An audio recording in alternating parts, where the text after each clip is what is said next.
spoštovane gospe in gospodje, ekscelencija. Prisrčno pozdravljeni na današnji zelo aktualni razpravi, ki je plod pobude prijateljev Kluba Korošcev Ljubljana. Naš današnji gost Milko Dolinšek, dolgoletni diplomat, je namreč tudi Korošec.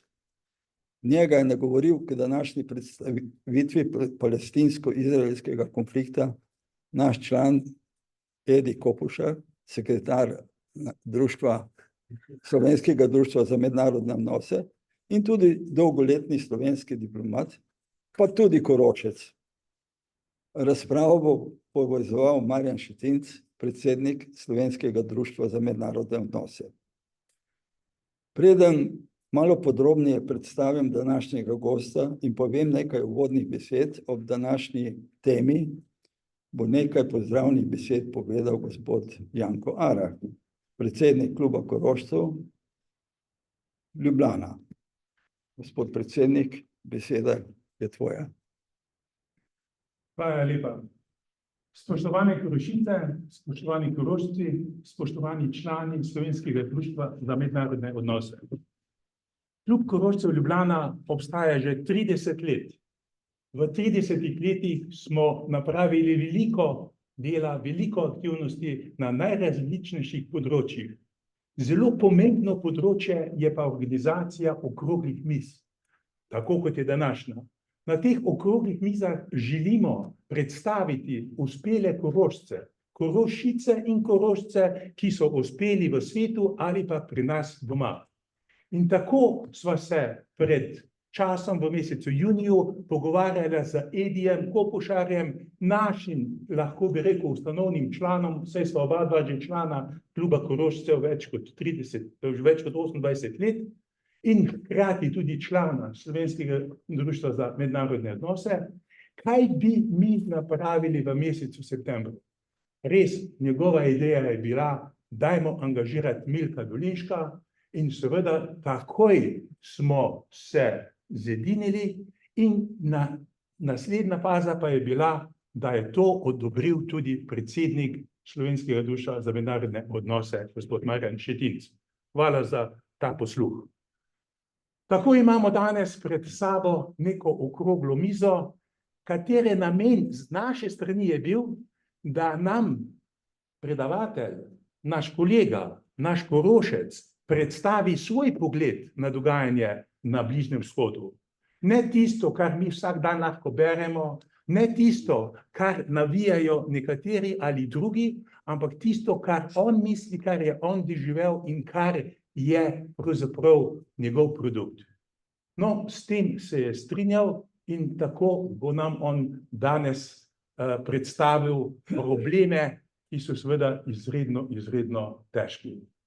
Če kdo od vas, kdorkoli tu v dvorani je, želi kaj več zvedeti o naših dejavnostih, o naši aktivnosti v preteklih 30 letih, si izvolite na tej mizi vzeti bilten, ki ga mi izdajamo vsako leto, v katerem na kratko prikažemo delovanje, naše plenarno delovanje, to je recimo takšne okrogle mize, ali naše plese, ki jih organiziramo, ali smo jih doslej organizirali po covidu nič več, ali recimo delovanje naših sekcij, ki jih je kar precej, od jadralske do avanturistične, do kulinarične, pa zdaj smo ustanovili tudi kolesarsko in golfsko in tako dalje. Torej, Korošci smo aktivni in to bomo tudi danes vam dokazali. Hvala. No, hvala, predsednik. Zdaj pa čas, da preidemo na današnjo temo. Vsi vemo, da je palestinsko-izraelski konflikt eskaliral po 7. oktobru 2023, po masakru, ki ga je izvedel Hamas in zajetjem talcev. Od tedaj se napadi Izraela na Gazo in Zahodni breg in pobijanje Palestincev nadaljujejo brez prestanka. Ker se palestinsko-izraelski konflikt vleče že več kot 100 let, ga označujejo kot za mater vseh konfliktov na Bližnjem vzhodu. In dokler ne bo razrešen ta konflikt, ne bo miru na Bližnjem vzhodu. Izrael je imel leta 1960 2.114.000 prebivalcev. Leta 2022 pa 9.600.000. Ocena za letošnje leto je že 10 milijonov. Od tega približno 2 milijona izraelskih Arabcev. Država Palestina ima 5.044.000 prebivalcev, po podatkih iz leta 2022, 1990 pa je imela Palestina 1.978.000 prebivalcev. Torej, na celotnem zgodovinskem ozemlju Palestine živi 15 milijonov ljudi. Neverjetna rast prebivalstva je plod priseljevanja, precej tudi po koncu hladne vojne in razpadu Sovjetske zveze. Za primerjavo, Slovenija je imela leta 1961 1.591.000 prebivalcev. Skoraj enako površino kot Izrael, ki ta Izrael skupaj z Golansko planoto obsega 22.072 kvadratnih kilometrov. Palestina pa 6.000 kvadratnih kilometrov. Izjemna rast in gostota prebivalstva zahteva vse več ozemlja. Na ozemljih, ki ga poseljujejo Palestinci, pa je še večja gostota, toda Izrael se ne ustavlja. Zaseda in izriva Palestince na vse ožje enklave. Zasedanje palestinskih ozemelj je nezakonito po 4. Ženevski konvenciji, ki prepoveduje državam preseljevanje prebivalstva na zasedena ozemlja. To Izrael oporeka s tisočletno zgodovino, kot veste. Širitev okupacije sistematično podpirajo ZDA. Donald Trump je leta 2019 sporočil svetovni javnosti, da ZDA priznavajo Golansko planoto, ki jo Izrael zaseda nezakonito za del Izraela. Že 2 leti pred tem pa je razglasil Jeruzalem za prestolnico Izraela. S prihodom Joea Bidena se ni spremenilo nič, še več. Predsednik Biden je junija 2021 potrdil Trumpove odločitve. Podrobnosti so vsak, ki si lahko pogleda na internetu, in tega je zelo veliko. Če se spomnite, so podobno ZDA v času predsednika Trumpa v zameno za priznanje Izraela s strani Maroka priznale Zahodno Saharo, tako poimenovano, ki se imenuje Republika Sahravi, ki jo Maroko nezakonito okupira, za integralni del Maroka. Osnovna demokratična varovala so v Izraelu suspendirana, ali pa jih sploh nikoli ni bilo. Spoštovanje človekovih pravic, odkrita diskriminacija, nespoštovanje privatne lastnine, nedotakljivosti stanovanja, enakosti pred zakonom. Očitno Izrael po teh kriterijih ni več demokratična država. Saj na okupiranih področjih počne, kar hoče, odvzema zemljo, pobija ljudi. Torej, čeprav nekateri govorijo, da je Izrael edina demokracija na Bližnjem vzhodu in vse, kar Izrael dela, je demokratično, temu ni tako. Pri tem ima Izrael popolno podporo demokratičnih ZDA, Nemčije, Avstrije, Češke, Združenega kraljestva, Evropske unije, pa še nekateri drugi. Torej, podporo predvsem oblastnih struktur v teh državah. Javnomnenjske raziskave kažejo, da državljani po večini nasprotujejo temu, kar te države podpirajo. Milko Dolinšek, ki sedi poleg mene, je deloval v diplomatski službi več kot 4 desetletja. Leta 1979 je začel svojo diplomatsko prav na Bližnjem vzhodu. Zemljevid tega je za nami. In sicer v Amanu, v Jordaniji, kjer je ostal do leta 1984. Potem pa še v SFRJ, služboval še v Bangkoku in v slovenski diplomaciji pa je začel svoje zunanje poslanstvo v Washingtonu med leti 93 in 97. In nadaljeval v Varšavi 2002-2006, v Londonu 2010-2014 in od 2016 do 2019 je bil vodja Urada Republike Slovenije v Ramali, glavnem mestu države Palestine. Milko Dolinšek je gotovo eden najbolj podučenih Slovencih o dogajanjih v Palestini in se je tamkajšnje dogajanje spremljal pred 40 leti in do nedavna. Torej, Milko Dolinšek, beseda je tvoja. A lahko tu? Ja, lahko. Lahko. Da se bo Vse. Lepo pozdravljeni in Bliže možeš. hvala lepa klubu Korošcev in društvu za povabilo. Govoriti o arabsko-palestinskem konfliktu oziroma bližnjem vzhodnem procesu mirovnem je na eni strani težko, na drugi ni, če se pač seveda operira z dejstvi in dogodki. Zaradi tega se lahko reče, da je izraelski konflikt najbolj natančno raziskana in dokumentirana kriza, o kateri je napisano gore knjig. To je kriza, o kateri se po drugi svetovni vojni vse do danes največ govori in o njej poročajo svetovni mediji.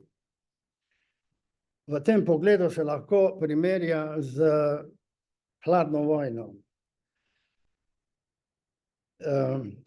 Od takrat, se pravi po drugi svetovni vojni, lahko rečemo, da je bil Bližnji vzhod najbolj nestabilna svetovna regija, v kateri je prišlo do izbruha več lokalnih kriz in lokalnih vojn. Tudi danes ostaja Bližnji vzhod nestabilen zaradi nerešenega palestinskega vprašanja, rivalstva svetovnih in regionalnih sil, posledic arabske pomladi, delovanja islamističnih skupin, obmejnih spopadov in posebno še danes zaradi vojne v Gazi in obstreljevanju severnega Izraela, kako tudi juga Libanona. Vse to lahko eskalira v nov regionalni konflikt. V moji predstavitvi bo šlo bolj za iztočnice, za našo kasnejšo razpravo. Če bom prav rad odgovoril na kako vaše vprašanje. Se pravi, da bo šlo za iztočnice prej kot pa za neko poglobljeno daljšo analizo dogajanj na Bližnjem vzhodu. O Bližnjem vzhodnem mirovnem procesu ne moremo brez koraka v zgodovino in to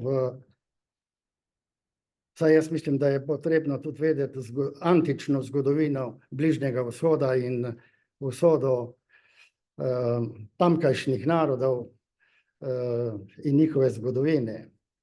Se pravi, Palestina je območje v Levantu oziroma na Bližnjem vzhodu, ki sega od Golanskega višavja do Akabskega zaliva in od reke Jordan do Sredozemlja. Ti si rekel, da je Palestina 22.000 kvadratnih kilometrov. Ne, Izrael. Ja, dobro, dobro, Plus to nisem dobro, ne. Palestina No, pa še kakorkoli štejete, Palestina, zgodovinsko pravijo, je pa seveda vse Palestina. zgodovinska je recimo odvisno, kaj še štejete v njo. Severno Jordanijo, del Sirije, skratka med različno od 22 do 26.000 kvadratnih kilometrov, odvisno od kako se to šteje. No, ko se govori o Judih, je treba povedati, da so s Palestino in Sveto deželo povezani od 12. stoletja pred našim štetjem, ko so prvič omenjeni. Nadaljevali so kulturo svojih prednikov, Kanaancev, v današnji Palestini, Siriji in Libanonu. O njihovi zgodovini govorita judovska Biblija, to je Stara zaveza, Tora in druge judovske knjige in listine najdene v Qumranu. Judovska vera je prva monoteistična, ki je vplivala na kasnejši monoteistični in univerzalni religiji, to je krščanstvo in islam, ki sta povzela dosti verske doktrine iz judaizma. Nekateri pravijo, da je to bilo copy-paste na nek način, predvsem kar se tiče, ne bi zdaj rad bil žaljiv, do svete knjige Korana. Pri tem seveda ima zelo pomembno vlogo Jeruzalem, ki ga imajo vse tri religije za svoje sveto mesto. Muslimani za tretje najsvetejšo po Meki in Medini. Rimljani so večino Judov po njihovem uporu 70. leta po našem štetju izgnali iz Palestine, jih je razgnali po Bližnjem vzhodu in po svojem imperiju, ter jih prodajali latifundistom tudi za sužnje. Takrat so jim porušili tudi njihov drugi tempelj. Tam na sliki se ne vidi, je samo ostalo zahodno obzidje. Pardon.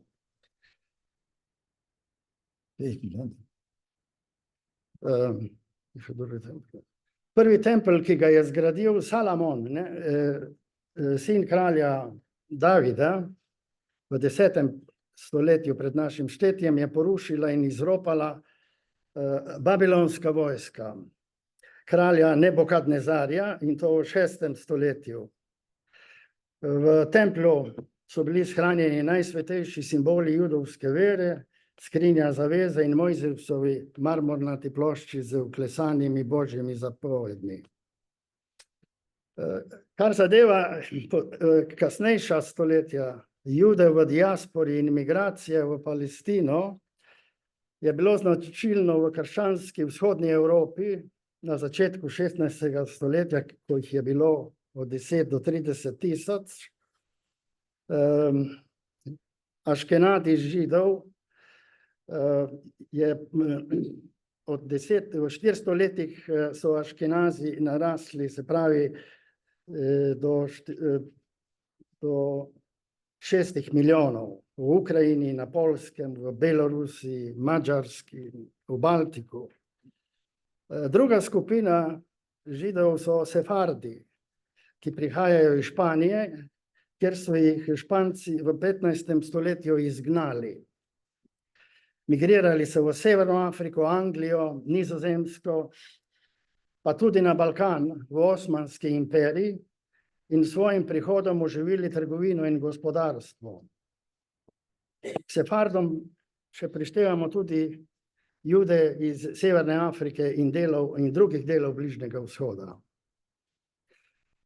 Kalvarija Židov v krščanski Evropi ima korenine v predsodkih in krščanskih stigmatiziranih, da so Judi umorili in izdali Kristusa.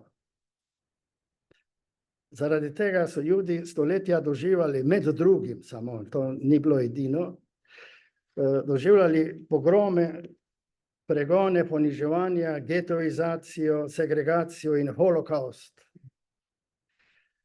Ne glede na vse tegobe, so Židi nepopustljivo vztrajali iz generacije v generacijo pri svoji veri, običajih in upanju na vrnitev.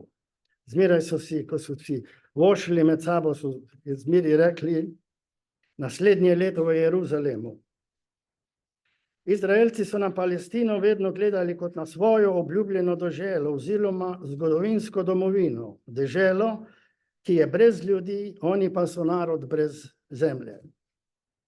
Nemogoče življenjske razmere, s katerimi so se soočali predvsem v Evropi, so Jude utrjevali v prepričanjih, da si morajo najti svojo domovino, kjer bodo lahko svobodno živeli v skladu s svojo vero in običaji.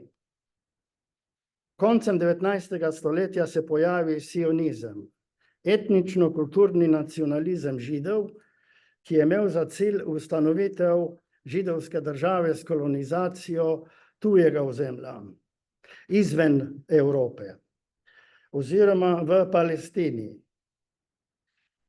Izrael ima še danes Palestino za svojo biblično dedno posest in svojo Biblijo za zemljiško knjigo Bližnjega vzhoda. Ne gre le za obljubljeno deželo, ampak za neposredno darilo Boga. Bogati in vplivni sionisti so si po prvi svetovni vojni uspeli splesti dobre zveze v političnih vrhovih nekaterih najvažnejših evropskih držav. To je bilo koristno še posebej v primeru Združenega kraljestva, ki je na zahodni fronti potrebovalo finančno in drugo pomoč za okrepitev svojih oboroženih sil proti Nemčiji. Tako so sionisti pri Britancih uspeli izposlovati pri Lordu Balfourju, ministru za zunanje zadeve, deklaracijo o tem, da imajo Židi pravico do svoje domovine, homeland, v Palestini. Pri čemer pa se ne smejo prizadeti pravice nejudovskega prebivalstva, se pravi Arabcev in kristjanov. Za deklaracijo, ki je pomenila v bistvu trgovino s tujo lastnino, se je storilo ravno to in zanetilo izraelsko-arabski konflikt. Angleži so si v Palestini ustvarili sršenje gnezdo, ki ga kasneje niso mogli več nadzorovati. Proti koncu prve svetovne vojne so Britanci Arabcem v Palestini, predvsem pa hašemitski dinastiji v Hidžazu, obljubili neodvisno entiteto v Palestini. Najprej Židom, potem pa še Arabcem, ampak obojim za hrbtom. Ko so bili Turki poraženi in izgnani iz Bližnjega vzhoda, so Britanci in Francozi hitro pozabili na obljube glede neodvisne Palestine. Arabci so se morali zadovoljiti s Transjordanijo, ki je bila chunk of desert, se pravi pas puščave. Britanci in Francozi pa so se dogovorili glede delitve Sirije in Libanona. Po prihodu Hitlerja na oblast in grožnje o dokončni rešitvi židovskega vprašanja je migracija Židov v Palestino skokovito narastla. Samo leta 1935 jih je v Palestino prišlo 23 000. Britanci, ki so bili mandatna sila v Palestini od 1922 do 1948, so se znašli v precepu med židovsko migracijo in judovskimi terorističnimi organizacijami Hagana, Štern, Irgun in odporom palestinskih Arabcev in arabskih prostovoljcev.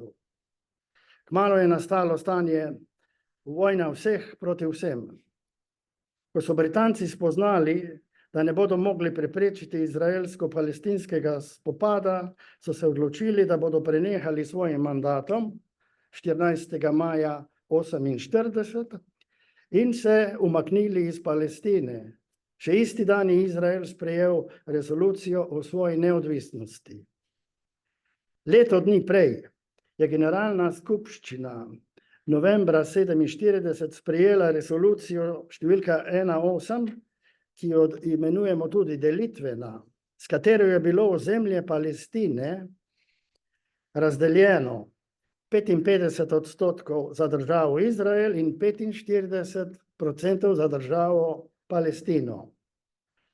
Pred sprejetjem rezolucije so Palestinci posedovali 94% ozemlja Palestine in imeli tam 67% prebivalstva. Status Jeruzalema se je določil kot corpus separatum, kar je pomenilo, da nima nobena stran suverenosti nad njim, saj naj bi ga upravljala mednarodna skupnost, Združeni narodi. Palestinci in arabske države, imenovan Arabski visoki odbor, so delitveno resolucijo zavrnili. Saj je ta velika območja, kjer so živeli Palestinci, namenila Izraelu. Arabci so zahtevali enotno, neodvisno Palestino. Pretenzije po tej Palestini je še posebej izkazoval jordanski kralj Abdullah I in Judom ponujal skupno državo z njim kot vladarjem. Tudi Sirci so imeli svoje računice, pretenzije nad Palestino, ki so jo vedno imeli za del Velike Sirije. Egiptovski kralj Faruk pa si je enotno in neodvisno Palestino želel, ker se je imel za vodjo vseh Arabcev. Bil pa je sovražno razpoložen do jordanskih Hašemitov, tako v Jordaniji kot v Iraku. Hašemiti seveda so imeli neporavnane račune z Savdici. Ibn Saud jih je 1925 enostavno nagnal hašemitsko dinastijo iz Hidžaza, to je za zahodni del Saudske Arabije, in od takrat seveda so dobili, kar je bilo, so bili Hašemiti v Jordaniji in v Iraku. Po britanskem umiku je prišlo do izbruha vojne med Palestinci in arabsko osvobodilno armado. Ta je bila sestavljena iz različnih arabskih milic, arabskih nacionalistov, prostovoljci iz Iraka, Libanona, Sirije, celo Bošnjaki in islamski džihadisti so se jim pridružili. V vojni, ki je trajala do januarja 1949, je Izrael zasedel 78% Palestine. Preostanek 22% je odpadlo na zahodni breg reke Jordan in Gazo. V vojni je bilo iz Palestine izgnanih 750.000 palestinskih beguncev, v Izraelu pa jih je ostalo 250.000. Črta primirja ali zelena linija je pomenila vse do junija 1967 mejo med Izraelom in Jordanijo.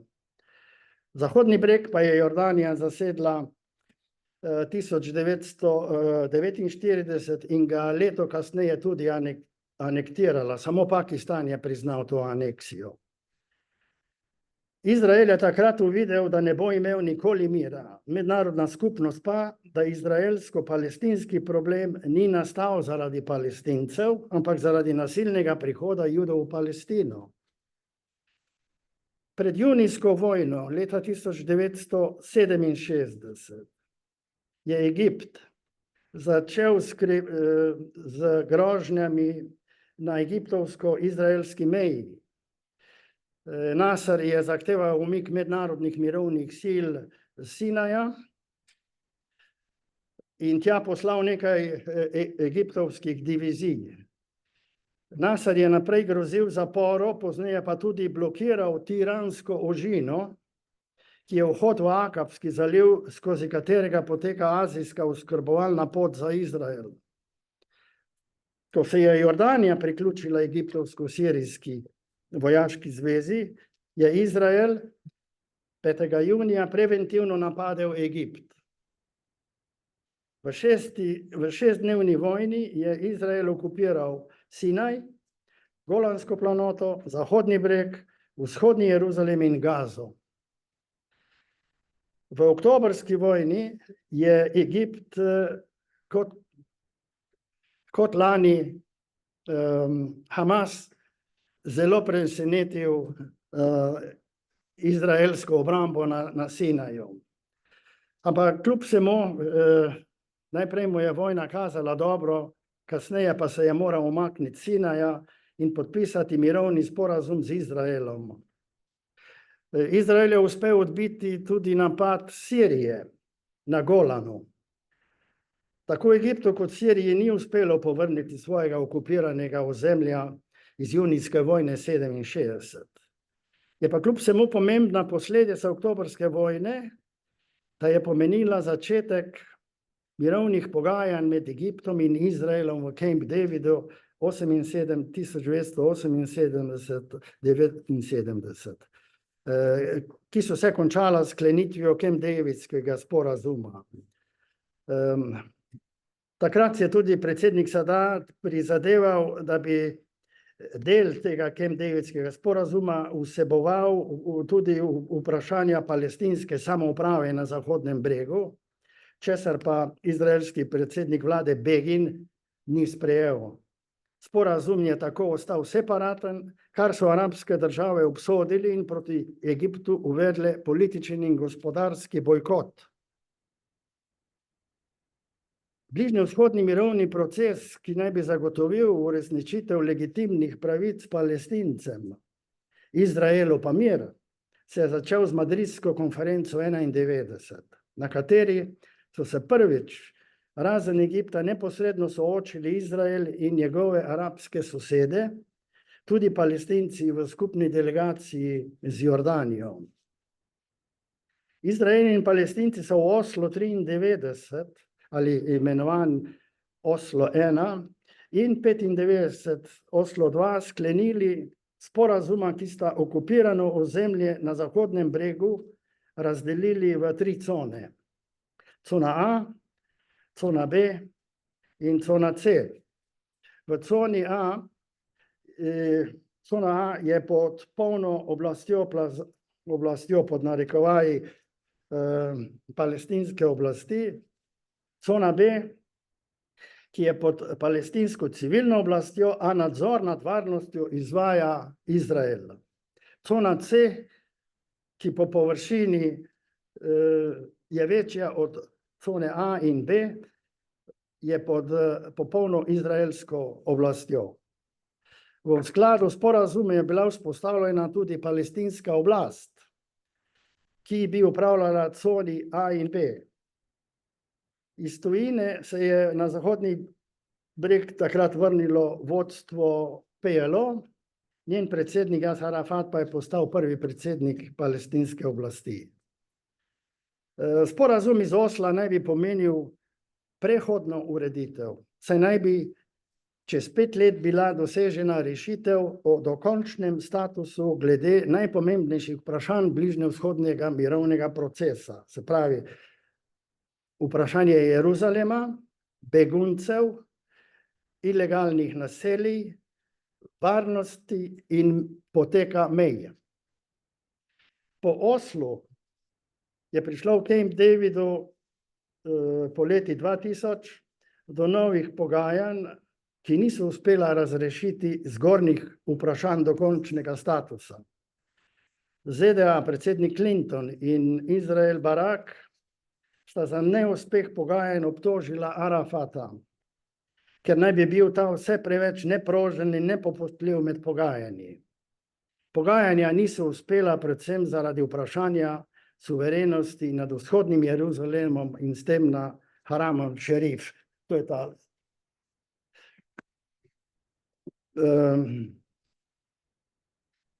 Med bližnjevzhodnim mirovnim procesom od 1949 pa do 2014 je prišlo do 11 glavnih pogajanj med Palestinci in Izraelci. Kakor se pač šteje, a se vključujejo tudi konference in drugi dogodki. sproženih pa je bilo okoli 60 mirovnih pobud. Nobena ni uspela. In če se dotaknemo Gaze in potekajoče vojne v Gazi, potem glede enega skoka zopet v zgodovino, kot že rečeno na začetku, se je po vojni 47-48 v Gazo zateklo 200.000 beguncev. Od takrat naprej je Gaza vse bolj postajala največji odprt zapor na svetu, v katerem je več kot 80 beguncev. Do danes se je število prebivalstva, se pravi od 200.000, danes jih je čez 2 milijona. Gaza ima zelo visok naraščaj, da tako rečem, mislim, da je tam skoraj štandard 6 otrok. Tako se vsaj Palestinci tudi hvalijo. Izrael si je od svojega umika iz Gaze prizadeval, se pravi 95. leta je Sharon odločil, da bojo se Izraelci umaknili iz Gaze. In seveda dosegel tudi njeno popolno izolacijo. Zato jo je mestoma obdal z žično ograjo in betonskim zidom. Izredne slabe življenjske razmere so kasneje omogočile, da je v Gazi na parlamentarnih volitvah 2006 zmagal Hamas. Prišlo je do konflikta z Fatahom in Hamas je dobesedno nagnal Fatah in se pravi palestinsko oblast iz Gaze in zavladal v Gazi sama. V Gazi so do danes med Izraelom in Hamasom bile naslednje vojne: 2008, 2012, 2014, 2021 in 2023. Vedno kot odgovor Izraela na raketiranja in upade Hamasa in drugih radikalnih militantnih skupin proti ilegalnim judovskim naseljem. Odgovor Izraela na Hamasov brutalen poboj 1200 do 1400 civilistov lanskega oktobra 7. je bil prav tako brutalen in po mnogih ocenah povsem neproporcionalen. V tej vojni gre za logiko popolnega nasilja, ki upravičuje uničenje celotnega naroda. To je logika žrtve. Judi se namreč imajo za žrtve, ki pravi, mi jih moramo pobiti, še preden bodo oni nas. Saj so Hamasovci nacisti. Morda se lahko vprašamo, kaj stori človek, ki mora skoraj 60 let živeti za bodečo žico ali betonskim zidom in od tam opazuje svojo nekdanjo deželo, v kateri se zdaj živi nekdo drug. Izrael proti civilnim objektom, stanovanjskim hišam, šolam, bolnicam, objektom mednarodnih organizacij, za katere trdi, da pod njimi potekajo tuneli, skozi katere se Hamas oskrbuje, uporablja svoje najtežje orožje, s katerim se povzročajo katastrofalne posledice na civilni infrastrukturi in povzročajo množične človeške žrtve. Za ilustracijo, do avgusta, v začetku avgusta je bilo v Gazi vrženih več kot 70.000 ton bomb. To je več kot bomb, kolikor jih je padlo na Dresden, na Hamburg in ko je Luftwaffe bombardirala London.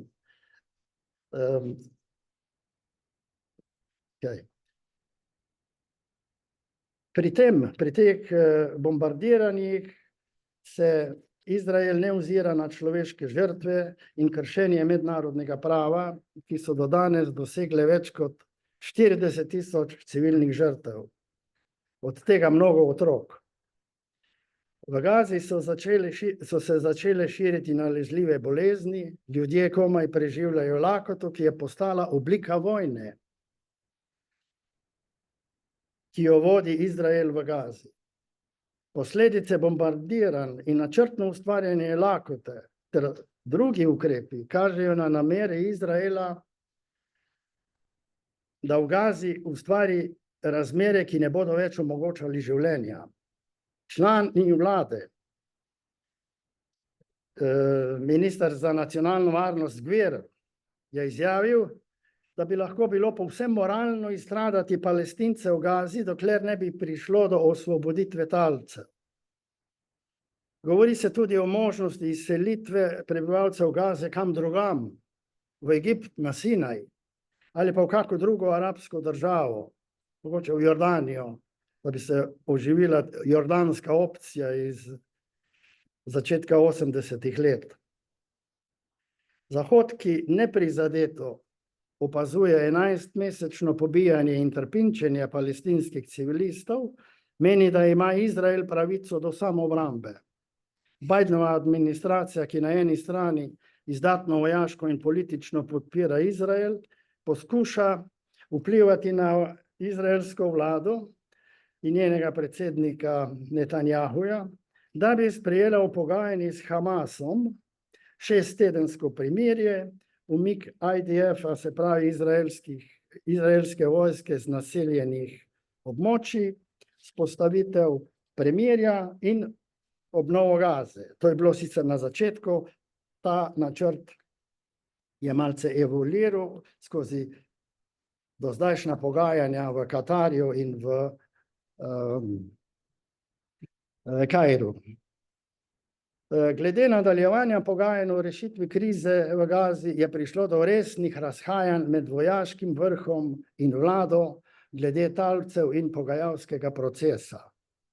Minister za obrambo Galant predsedniku vlade Netanjahuja na sejah vlada postavlja vprašanja o smotrnosti prisotnosti izraelske vojske v Filadelfiji koridorju, če ga bom pokazal na zemljevidu. Se pravi, to je na meji koridor, se pravi, to je nobody's land, zaščitni pas, kordon saniter,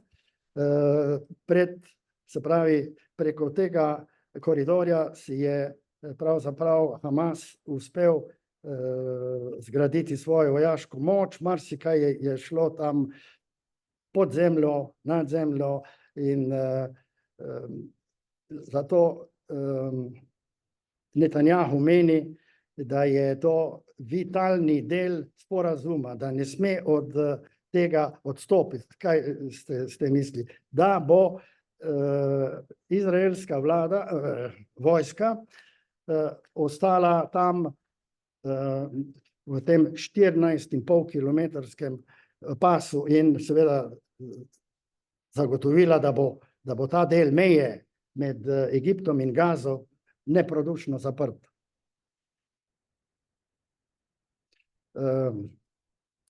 Umik iz koridorja in po ocenah vojaškega vrha pri osvobajanju talcev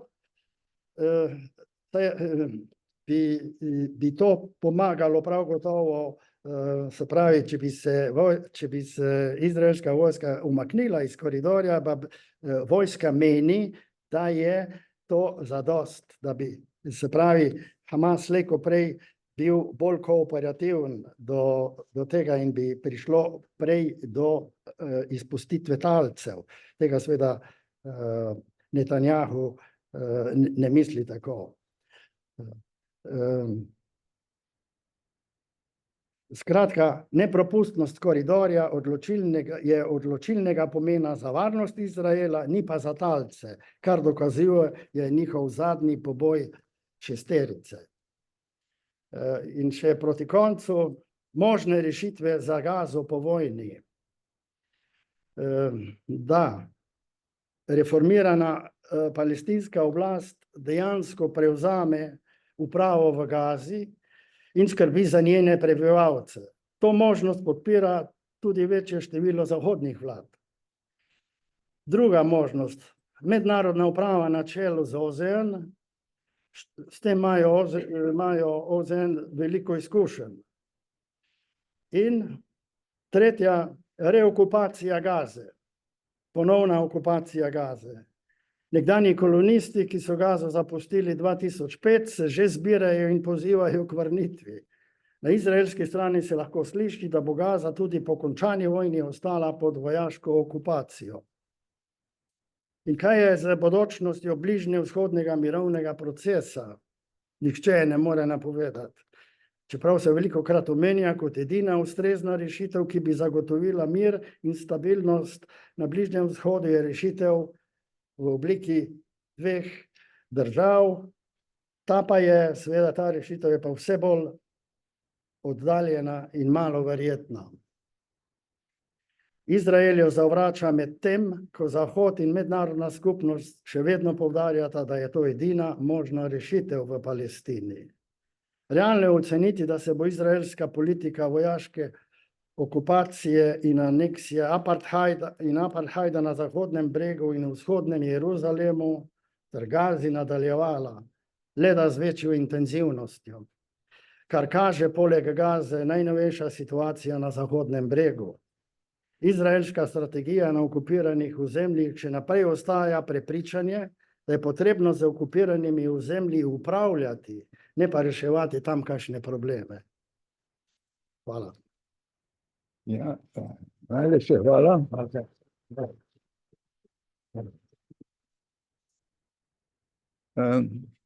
Zelo zanimivo in res čestitam za ta izjemno bogat prikaz stanja na tem področju. Seveda, človek se takoj vpraša, ali je to vedenje, kako je do tega prišlo, kakšna je zgodovina, lahko pomoč, da se najde tudi rešitev. Očitno zaenkrat ne. Nekateri trdijo, da je palestinska država že sama Jordanija in se skrivajo za raznimi situacijami, ki so in bi rekel rešitvami, ki niso več v igri. Torej, tukaj se postavlja zdaj niz vprašanj še v zvezi z širše, zakaj Izrael vidi v Hamasu tudi Iran, ki ga vidi kot največjo nevarnost na Bližnjem vzhodu. Morda bi še kaj v tej zvezi povedal, preden se bojo ujunačili naši gostje. Aha, no,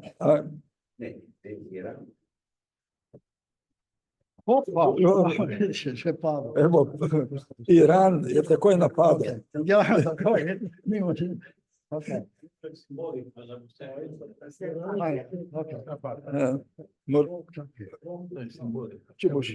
Če bi prvo morda par besed v zvezi z Iranom in vlogo Irana pri tej zgodbi, potem pa imamo že prvega tukaj, ki se je javil k besedi, veleposlanik Grobovšek. Glede Irana. Iran se bori proti Izraelu predvsem preko svojih proksijev v Jemnu, v Gazi in na jugu Libanona. Dejstvo je, da Iran in njegovi proksiji niso niti približno dorasli izraelski vojaški pomoči. Dobijo 5-krat v zameno za svoje napade zdaj napadajo naselja na Golanu. Vemo za Hutije v Jemnu, da napadajo mednarodni ladijski promet, predvsem transport nafte. Skratka, zmeraj je tako, da če nimaš svojih zadosti močnih, se pravi, vojske, ne, se pač poskušaš svojega največjega nasprotnika nekako spraviti v težave z njegovimi sosedi, ne. Hizbula in Hamas sta soseda in seveda zdaj, če pogledamo, ne, je ta vojska Izrael stala ogromno, tako v monetarnem kot, da ne rečem, moralno-političnem, ne. Izrael je s to vojno izgubil ta velik moralni kredit zaradi svoje grozne zgodovine, trpljenja, holokavsta. In to je zdaj šlo nekako po vodi. In to je prav gotovo en dosežek, ne, v realpolitiki. To je dosegel Iran z svojimi proksiji, ne, spravi tisti, ki se v njegovem imenu pač borijo proti Izraelu, kakor se pač lahko. In toliko bi. Ja, hvala lepa. Veleposlanik Grobovšek. Ja, hvala lepa za besedo. Se me kdo slišite? Ja. Hvala. Ja, gre za izredno komplicirano tematiko in Milko, čestitke, uspelo ti je nam pokazati, kako je komplicirana ta problematika, o kateri ogromno veš. Poleg tega pa čestitke za to knjigo fotografij, ki kroži si ljubiteljski fotograf, ki rekel bi zelo dober in še enkrat čestitke pri tem, tudi zaradi tega. Hvala. Imam nekaj pripomb, glede na občutljivost te teme. Začel bi morda z korigiranje, če mi prav marjam, svojo izjavo, Izrael ni več demokratična država. Decidirano si rekel in ni bilo nobenega sektorja. Jaz sem to rekel, da je. Ne. Jaz sem rekel. Zdaj, ja, tu jaz mislim, da bi morali kaj dodati. Seveda, še danes nima ustave, to pa zato, ker se je očetje zionizma. So Angleži tudi nimajo. Pravim, dobro, ampak povem za tega. Ker niso se morali domeniti, da ne vpišejo v ustavo, če je to judovska država, oziroma država judova, in so to pustili. Zdaj, po današnjih zahodnoevropskih liberalnih kriterijih liberalne demokracije je tu še nekaj zadev, ki jih treba omeniti, se pravi posredno druga kategorija državljanov, Arabcev, in seveda tudi uradna vloga verskih sodišč, to ni sekularna država. To je res. Je pa po drugih kriterijih še vedno zelo demokratična, gotovo vsaj kar zadeva Jude, pa tudi ne samo Jude, v primerjavi z večino arabskih držav. In to je vendarle treba povedati, kajti zelo lahko se potem zapade v neke pavšalne, bi rekel, anti-izraelske izjave in ne diferenciacije med Netanjahujevo vlado, med Izraelci kot taki, Judi in ljudi na svetu nasploh.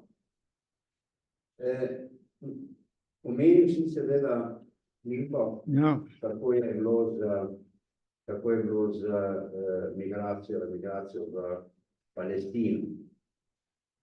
Po prvi svetovni vojni je zelo usahnila lahko beremo tekste Theodora Herzla, Ja, ki je bil razočaran zaradi tega, ja. no, pa malo umrl, če želite, lahko prav.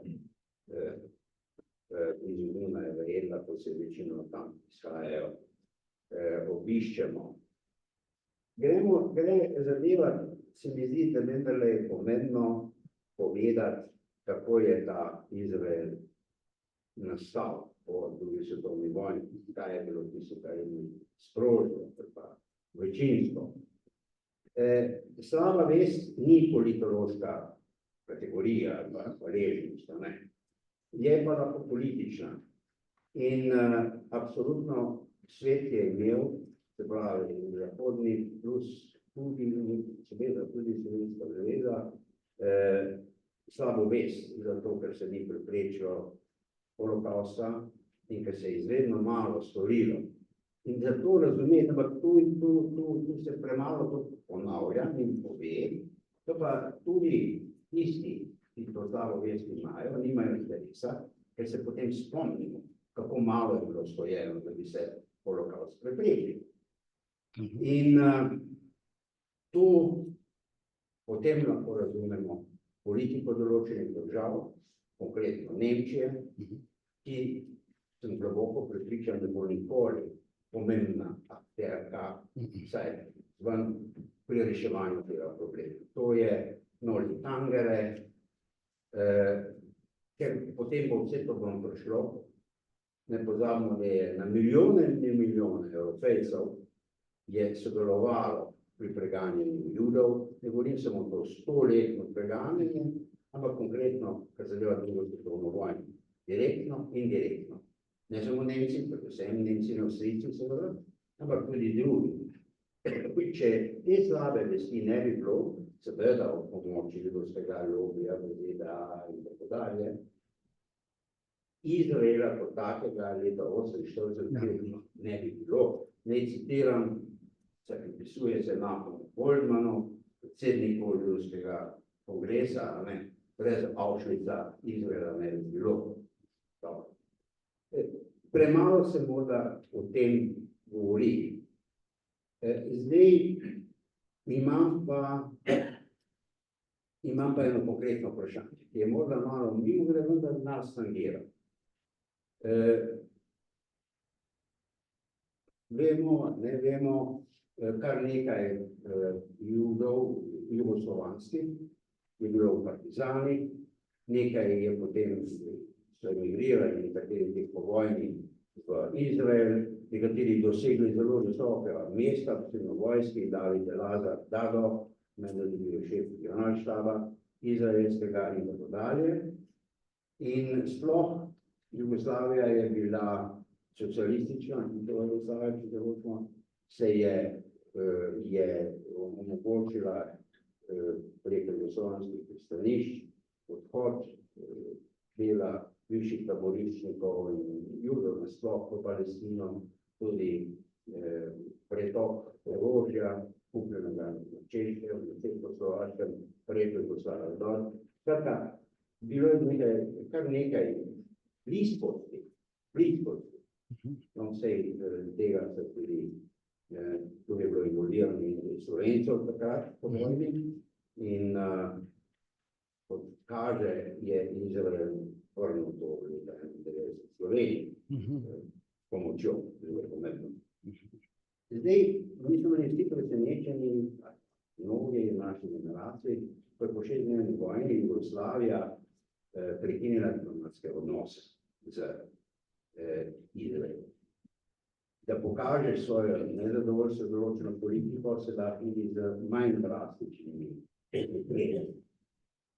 In zdaj ti si bil, sicer pol si prišel v zvezni sekretariat za zunanje zadeve, vendar sklepam, da se je kaj govorilo, okolici, slišalo se je, mimogrede, bil je takrat Slovenc, veleposlanik zemljak v Izraelu. 64, 67. Se mi zdi. Ne. No, pa ni, no se Okay, pa je v Izraelu in Šel, je, govorilo se je, da ni bilo enotnega stališča v jugoslovanskem vodstvu, kar zadeva prekinitev ali ne prekinitev, in da je to potem Tito seveda sprejel dokončno odločitev predvsem zaradi pritiska Nasserja oziroma arabskih držav.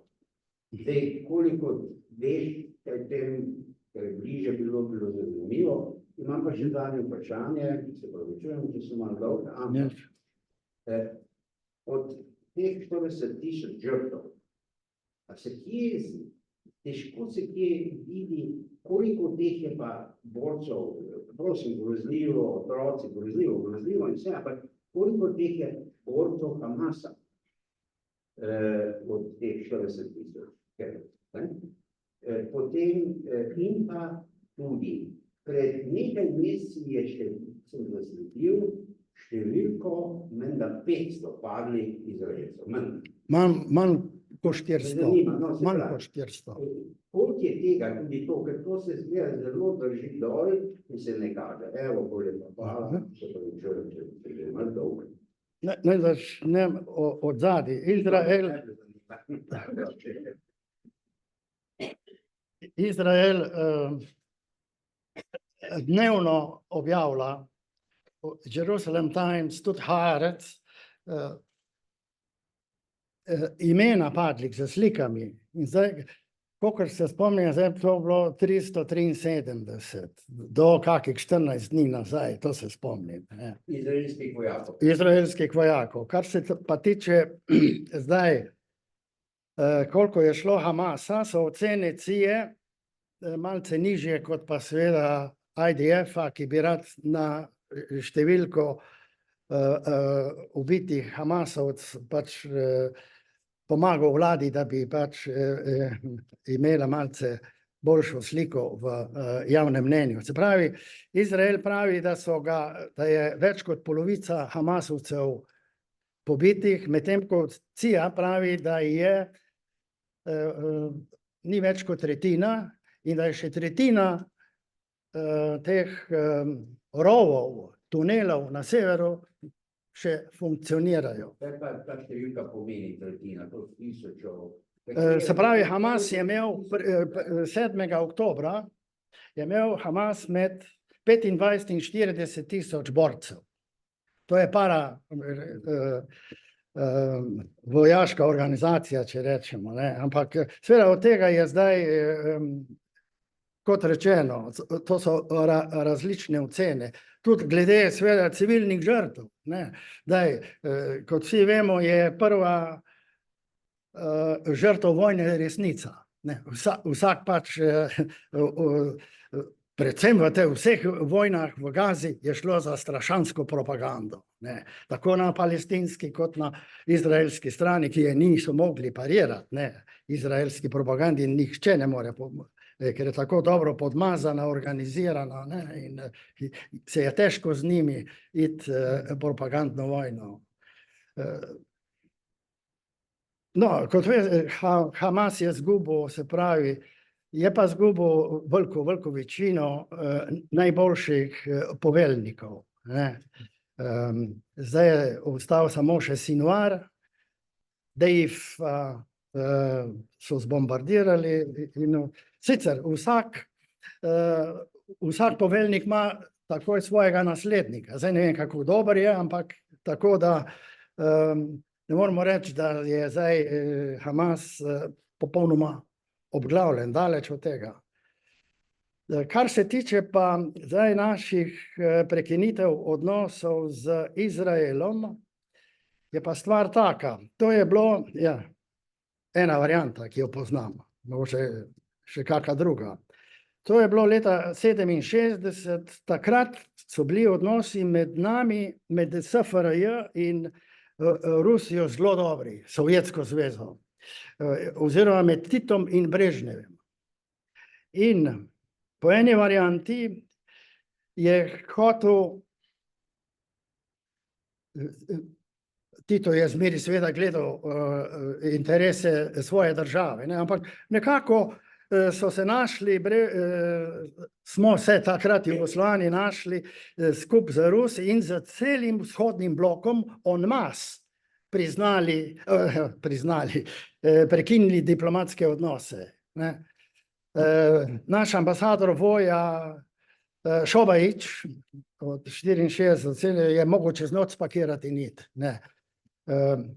Zunanji minister je bil pa Marko Nikezić. Marko Nikezić je bil izreden diplomat, zmeraj je malce drugače mislil na to, ni se pa izpostavljal, bog ne daj. In je rekel, Jugoslavija nima smisla, da z enim abruptly,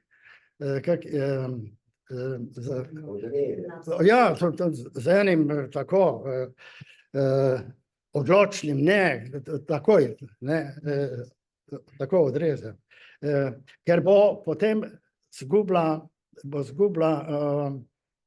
zmožnost fleksibilnosti v diplomaciji, posredovanja. Mogoče bomo pa mi sprožili kako pobudo ali pa nas bo kdo zaprosil, če smo mi zabetonirani na zraven vzhodnega bloka v negiranju Izraela oziroma diplomatskih odnosov, to je pasivnost oziroma da nekje smo prelepljeni in nikamor ne moramo iti. Ne. To prav gotovo ni koristno za diplomacijo. Ne. Je pa bilo potem to vprašanje v zvezni skupščini.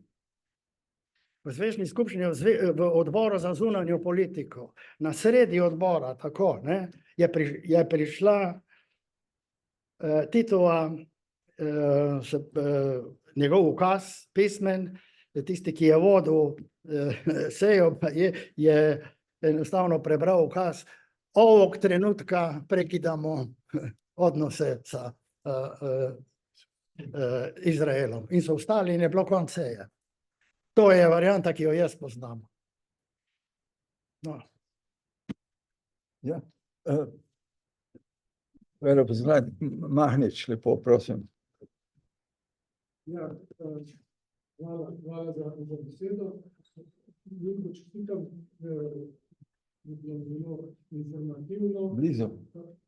Je bilo zelo informativno tvoj nastop, informacija, bogato, seveda veliko veš o tem. Moje vprašanje bi bilo kratko bolj osredotočeno bolj na prihodnost, na možnost reševanja tega problema, ki je že vse od 40 let, vse od takrat, ko je nastal Izrael, pa seveda še prej. Ti si takrat, ko se dotaknil tega v tem, da so pač razne možnosti, kar se tiče Gaze, možnost relokacije in tako naprej. Seveda, v mednarodni skupnosti že leta velja formula, da ne bi bila rešitev v smeri nastanka dveh držav, se pravi, poleg izraelske še palestinske države. Mnogo držav priznava Palestino kot državo, res pa vemo, da čisto izpolnjuje vseh pogojev in dejansko ne deluje kot država.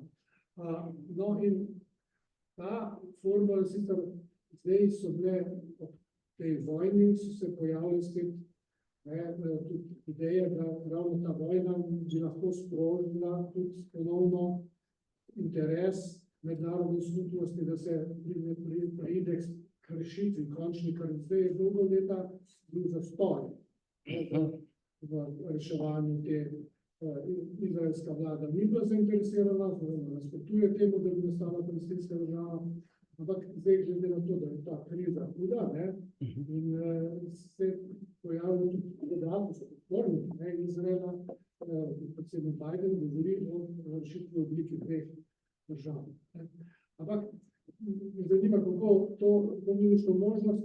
Vem pa, da jaz imam tudi seveda nekaj izkušenj s tem področjem, spomnim, ko sem bil v Kairu, da smo se že takrat diplomati včasih tako pogovarjali med sabo in smo rekli, ja, že, ampak tudi kako bi bila ta rešitev izvedljiva, glede na to, da je na tem zahodnem bregu že toliko teh naselbin, ki so se ilegalne po mednarodnem pravu, iz Gaze so se ljudje umaknili takrat, v 2007, mislim, da je to bilo, ampak tam jih je bilo malo.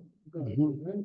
V Zahodnem bregu jih je pa nekih 700 tisoč, ali koliko. 720 tisoč, Ja, ja, no. 10%. Ja, in mislim, da niso nameravajo živeti v palestinski državi. Ne? Tako da me zanima tudi, upoštevaje tudi ta element, kako sploh je realna ta možnost nastanka in oblikovanja dveh držav. Se pravi, to, kot je rečeno, v principu bi naj to bil edini viable načrt. Zdaj, tako se govori, tako s tem operirajo, in to je najlažje govoriti o tem. Ne? Dve državi. Za dve državi. Ne? Ta koncept je najbolj, da rečem, popularen, medtem ko v Izrael je to že pred leti dal pod preprogo. In Izraela ne bo, ni sile, ki bi ga prisilili v neki, da bi on sprejel palestinsko državo. Ne? Dokler bo taka Amerika in dokler bojo imeli Židi besedo tako, kot jo imajo v Ameriki. Ne? Samo Amerika lahko o tem odloča. Ne? Gre za to tudi, da se potem pojavlja vprašanje, kaj pa ena država? Se pravi, ena država na principu, se pravi, en človek, en glas. Tu so Arabci za 10%, kdo bo sprejel na izraelski strani kaj takega? Ne, tudi ta je, čeprav so seveda Arabci prav, nimamo mi nič proti temu, samo da smo seveda, da smo enakopravni državljani, ne, ampak to je seveda iluzija. Zdaj, sistem dveh držav lahko nastane tudi, to je težko pričakovati, da bi to prišlo v pogajanjih, v bilateralnih, z Izraelci in Palestinci. Če se to prenese v multilateralni forum, se pravi, da bi pač bil to en tak, da rečem, orkester sil, kot je včasih to bilo v 18. in 19. stoletju, je vprašanje, kako bi zdaj se postavila ena Amerika, Kitajska, Rusija, na primer, arabski blok, koliko je to, se pravi, realno prepričati in doseči kaj za Izraelom. Izrael se čuti močnega, čuti se tako močnega, da je enkrat Sharon rekel, naj tisti fantje, ki so bili enkrat v enih hudih konfliktih z ne vem katero administracijo, naj fantje v Washingtonu malce premislijo, a sploh oni, are they running the place? A je sploh njihov, a je Washington v njihovih rokah? Ne? Tako daleč se čutijo samozavestne Izraelci glede tega. Ne? Tako da, se pravi, koncept dveh držav je zaenkrat na, kot se pravi v našem jeziku, back burner. Ne? Bomo pa videli, seveda, najmanj 5 let bo trajalo, da bojo se najosnovnejše stvari v Gazi, ne, prekinitev, človekoljubna pomoč, obnova infrastrukture, kdo bo to plačal, kdo bo dal denar za to, ne, zdaj že govorijo bogati Arabci, ne, to je bilo enako, kot je bilo po vojni v Gazi 2014, ko je bila v Kairu konferenca o obnovi Gaze. Slovenija je dala, mislim, 500.000 evrov. In potem je izpadlo, da je po 3 letih 17. leta, ko se je naredila evidenca, je bilo, da je Zahod, Amerika, Evropska unija, mislim, da je bila Avstralija, tudi pa Kanada, 100% to, kar so obljubili v Kairu, plačali, ne. Arabski brat je pa nekateri 20, nekateri nič, ampak maksimalno je bila donacija 20% od obljubljene, ne, obljubljene. Tako da najprej bi bilo treba čisto življenjske in pol šele začeti razmišljati o dveh. To je malce predolg korak za naprej. Čeprav seveda v misli se lahko pa o vsem, ne. Najprej, kot se pravi, hic rodoc, hic stantibus. Kratko vprašanje. To, da se vrnemo nazaj na odločitev Združenih Gospod Kopršar, ja. Tako je zdaj. Oni so ustanovili državo Izrael. Da se spomnimo, kaj so takrat rekli, kaj bo s temi Arabci, oziroma z ozemljem. Naredili so Izrael, na katerem ozemlju? Je sedaj, ali vse skupaj za okupiran področje? Tako, da ti govoriš o delitveni resoluciji, kako se je Palestina 47. leta Tako, ja. Oni so tisti, ki so naredili Izrael. Ja, Brilej je bil v komisiji, Ja. naš ambasador Brilej. Kaj se s tem pravnim aktom, to ni pravni akt mednarodni, kaj se zdaj dogaja s tem? Ne, to zdaj ni, to je šel, to se uporablja v literaturi, ampak seveda kot koncept to ni več aktualno. Palestinci, ki so skupaj z Arabci zavrnili teh 45%, ne, včasih pridejo s tem, ja, saj sem tistih 45, pa kljub vsemu naših, ne, ja, pa Izraelci pravijo, zakaj jih pa niste sprejeli? Bi takrat lahko imeli državo, ne? Ja. Ne? Ampak seveda, vojna je naredila svoje. No, to je verjetno špekulacija. Kakor zdaj vidimo, želi Izrael narediti to Gazo, kjer bo nemogoče živeti. Ja, Oni govorijo unlivable. ja. In zaradi tega vse to ruši, očitno. Drugo, imam pa vprašanje, kako je možno ločiti borce Hamasa od splošnega prebivalstva. To je gibanje, ki je nacionalno gibanje, ne samo, Ja.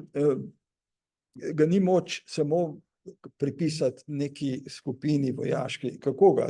Samo tisti, ki imajo orožje, ali tisti, ki... Hamas ima svojo uniformo, ima to svojo kefijo, samo ta je zelene barve, medtem ko ostali Palestinci imajo črno-belo kefijo.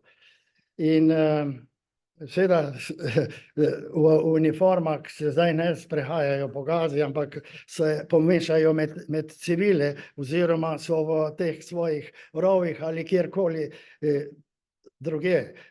Izraelce je lahko, ne? Izraelce je regularna vojska in veš, za koga gre, medtem ko za Hamasa pa ne. Tudi enako je z islamskim džihadom, ne? Ki je malce manjša organizacija, ampak prav tako oštra kot pa Hamas. Okay. Hezbolah je pa libanonska vojska de facto. Hezbolah je tudi politična sila, je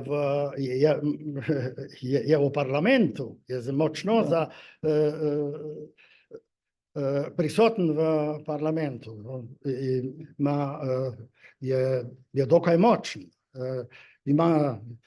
ima dosti boljše rakete, kot jih ima Hamas, ima tudi dosti več orožja in tudi več ljudi pod orožjem. Hezbolah ima čez 50,000 borcev. So pa seveda so šiiti. Ja, jaz mislim, da smo več ali manj že blizu konca. Še eno vprašanje, pa bomo videli, kako naprej. A lahko mikrofon podate na.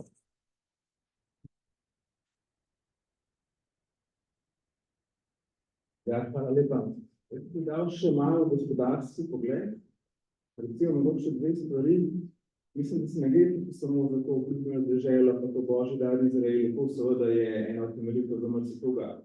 Ampak po eni strani imamo potem tudi vpliv v vzhodnem Sredozemlju na obali Gaze, ki se želi izkoriščati. In se mogoče veste, da se stalno zmanjšuje morska meja Gaze. Se pravi, ribiči so recimo lahko včasih plovili do 20 km, potem zdaj so jim zmanjšali na 10 km, potem jim zmanjšali na 5 km, se pravi, nekako stiskajo tudi pomorsko, da me človek nadzor nad morjem. Ja. Vi govorite zdaj o tem, ne? Govorim o tej črti, ja. O tej črti, ja. Ja. To je, meni se zdi, da je 6 milj, ja, to je 6 navtičnih milj, tu lahko grejo ribiči, lovijo, ampak jim stalno zmanjšujejo na 3 milje, ker jih hočejo imeti seveda v akvariju. Okay. Tudi vzrok temu sporu, tudi promenituče in tako naprej, veste, kako se tuče v takvim. To je ena stvar, pa druga stvar, mislim, da je ta, da mogoče bi želeli narediti nov prehod za ladje, se pravi, vzporednice so šli na prekopu, Ahadski prekop, ki bi šel iz Hajfe, pa potem ob meji, pa preko Gaze, od Gaze do Sredozemlja, kar je velik podvig, drag podvig, ampak teoretično možno malo razstavijo tiste gore, pa dobijo ogromno strateško prednost. To je izjemna zadeva, tudi se resničila, sam da radi preseliti celo Gazo, kar so vsi povedali, pa to ne bo zdobili. Tako da to je druga zadeva, pa mogoče nekaj misli, da če vi še veste. Pa što sem hotel reči, ker ste rekli, da ima Izrael zelo dobro promocijo, res, recimo ta izraz antisemitski, ki mi zdi tako malo smešen, ker semitov je zelo veliko, a veste, semiti so vsi, semiti so Arabci, semiti so Judje, semiti so Aramejci. To je 500 milijonov je semitov, to osnova je semitski jezik, osnova, so to vsi semitski jeziki. Večina je Arabcev, ko če rečemo Arabcev, da je antisemit, to je tako malo... Proti tebi, ne? Protislovno, to je protislovno. Če bi ti rekel nekomu, da je antijudovski, bi bilo ljudem vse, če reči, da je antisemitski, to pa zdaj neki, to se sliši. Tako da je to zelo močna taka domislica neka, ampak to je popolnoma nesmiselno. Tako da sam to mogoče, no. Še doktor Kunič, Ja. eno vprašanje, kako bomo združili.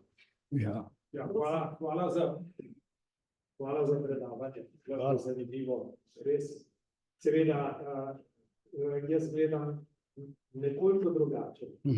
Namreč rekli ste, da je Izrael se počuti tako močno, Ja. da se boji Irana, da je kriv. Ja, to je. Govorite, da je židovski lobby po svetu zelo močen. Ampak na drugi strani imamo islamska gibanja in njihovo filozofijo. To, da je tukaj v tem smislu neke vrste ravnovesje. Tukaj je Amerika na eni strani z Izraelom, ampak tam je poleg Irana Kitajska z Rusijo.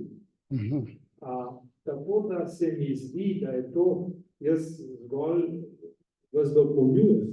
Zdi se mi, da je ta fama o moči Izraela nekoliko jo je treba relativizirati in v bodočnosti bi rekel, da se tehtnica prej nagiba na težo kitajsko ta vzhodnaški vel skupaj z islamom napram drugi strani. To je treba po mojem upoštevati in ko se govori o rešitvi, kakršne koli že bodo, bi bilo treba to na nek način upoštevati. Kajti ta globalna slika se spreminja. To je zgolj moja dopolnilo vam. Me pa konkretno zanima, po kakšnih poteh, ki očitno Izraelci in njihovi prijatelji ne morejo preprečiti, pa dobiva Hamas orožje.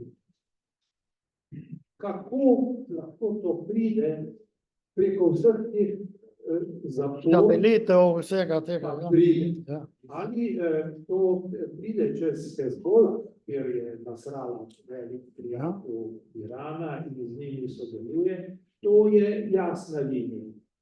Ali pa Hamas dobi orožje še od kje drugje, ali zgolj od neki kvazi iranski liniji, ki mi pa ni jasno. Ker to pa niste omenili, kako, a fizično, pri povsem zaporu, pa orožje pride. Je prišlo. Se pravi, Hamas se je pripravljal 2 leti noč in dan na to. Ne? Ja, to je zopet. Opa. Tanja, ne vem. Kako je dobil Hamas, se pravi, glejte, tu je 2004 je Sharon z Egipčani podpisal ta kako je že Filadelfiji koridor. Ja. To je to, 14:5. Tu je skozi ta koridor, ko se je Sharon umaknil iz Gaze, je to ostalo nebranjeno, da tako rečem. In tu je bil glavni vir, se pravi, oskrbe za Hamasa. Tako v vojaškem materialu, kot vse ostalo, tehnologija. Zato danes Netanjahu ne govori neumnosti tako, ne. To je vitalnega značaja za Gazo. In on bi to, se pravi, naredil nepropustno. Vojska mu pa pravi, mi bomo zgubili še vse talce, če ne bomo dost fleksibilni glede tega. Ker Galant pravi, IDF, izraelska vojska, je v Gazi prišla do konca uresničevanja vojaških ciljev. To, kar smo si pred invazijo začrtali, je doseženo. Zdaj, priznati je treba, da je Hamas, ne morete do zadnjega Hamasovca ubiti. To je nemogoče. Predvsem pa ne morete ubiti ideje. Ne. Torej, tu je bil glavni da rečem, kanal oskrbovanja. Zdaj, kolikor jaz pač vem, ne, je prihajalo tudi po morju, ampak so Izraelci veliko teh, se pravi, čolnov, majhnih ladij, ki so bile napolnjene z Tanja, hvala. Ja, bravo. Po morju, celo Hutiji jim pošiljajo drone. Hamas je imel drone. Ne? Tisti prvi tank, če se spomnite prvo sliko, to je bilo koncem, tam nekje na začetku vojne, 9. 10. oktober, je bila ena merkava, to je bilo narejeno z iranskim dronom. Potem je to presahnilo, ne vem zaradi česa, ampak tako je. Hezbola jim tudi, predvsem pa jaz mislim, da je tu zadaj Egipt. Camp Davidski sporazum je hladen mir. To je formalno velja, ampak v duši, ne, oni so Egipčani izgubili 2 hudi vojni z Izraelom, ne, to pusti, oziroma 3. To pusti posledice in to nikakor ne bo eno daleč od kakega konkretnega sodelovanja ali karkoli drugega. Ne. In ne glede, da so včasih res službe delujejo pa to, ampak v glavnem Egipčani pri tem gledajo svojo stran oziroma ko gre za Hamas, gledajo v drugo smer. Ne. Hočejo ga pa imeti seveda pod komando, to pa ni debate. Hvala lepa. No, jaz mislim, da smo že kar precej izčrpali čas že beži. Jaz bi se zares zahvalil za to odlično predstavitev, ki je opravil naš kolega Mirko Dolinšek. Jaz mislim, da to se mi zdi zelo pomembno še povedati. Dve državi pomeni, da imata obe državi vojsko, ne samo ena. Ne more biti država, ki je samo enklava, ki jo kontrolira druga država. Potem to ni država. Skratka, jaz se zahvaljujem za prisotnost in predsednik kluba Korošcev bi še rekel eno besedo. Tudi klub Korošcev se zahvaljuje za to današnjo predstavitev problema Bližnjega vzhoda. Mislim, da je naš Korošec Milko to čudovito prikazal, vsaj iz ust slovenskih diplomatov smo to slišali, to pohvalo, a ne? Žal naši člani niso na tem področju tako vešči, zato tudi ni bilo vprašanj zaenkrat iz naših vrst. Bi pa prosil, če pride naša Vida Slivniker, ker bi se rad v imenu kluba in lastnem imenu zahvalil za to predavanje, če lahko tako rečem, našemu Milku z njeno knjigo, čudovito, ona je akademska slikarka in prosim, če izročiš. Ja. Me veseli pa v imenu Korošcev, hvala lepa. Hvala lepa. Hvala lepa. No,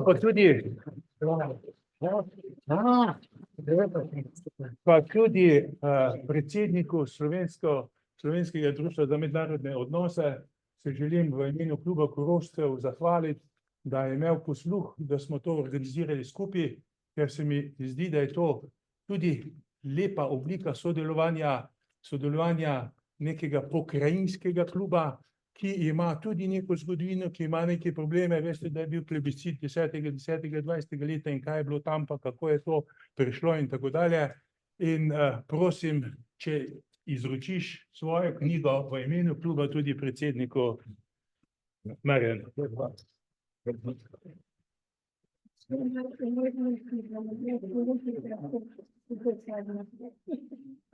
Res, zelo prijazno, res, hvala. Bomo še kako dogodek naredili, ko bo naslednja.